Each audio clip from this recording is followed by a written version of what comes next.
जिंदाबाद जिंदाबाद।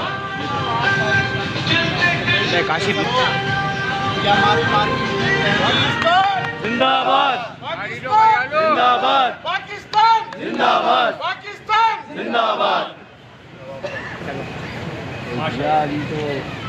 हाँ हेलो। जहाँ आज ये मौका जश्न आज़ादी का है, इस मौके पर सब शुक्र, लाखों शुक्र अल्लाह रब्बुल इज़्ज़त का कि जिसने हमें पाकिस्तान की इस अजीम नेमत से नवाजा। बंद करा दें, माइक बंद करा दें। जहाँ जश्न आज़ादी के मौके पर ये खुशी का मौका है, इसके साथ ही हमारी मार्केट के लिए एक और खुशी की बात ये है कि आज यहाँ पर कराची प्रिंटिंग प्रेस एसोसिएशन का योम तासीस भी है कि 14 अगस्त को आज के दिन से हमारी प्रिंटिंग प्रेस की एसोसिएशन काम करेगी, जिसके बुनियादी तौर पर जो कमेटी बनाई गई है, इस कमेटी के हमारे सदर हैं हमारे औरंगज़ेब भाई और जनरल सेक्रेटरी हैं अशफाक भाई। इसके साथ ही प्रेस सेक्रेटरी हैं हाफिज आबिद साहब और फाइनेंस सेक्रेटरी हैं हमारे काशिफ भाई, और इसी तरह मुझे जॉइंट सेक्रेटरी के तौर पर खिदमत का मौका दिया गया है।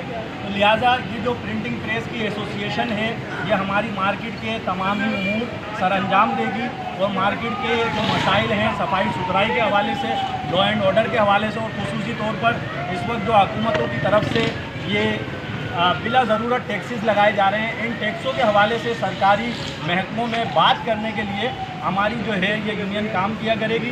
तो इसके साथ ही जहाँ जश्न आज़ादी का मौका है, हम ये भी दुआ करते हैं अल्लाह रब्बुल इज़्ज़त हमारी इस प्रिंटिंग प्रेस एसोसिएशन को अपने मकासद में कामयाबी अता फरमाए। बहुत शुक्रिया।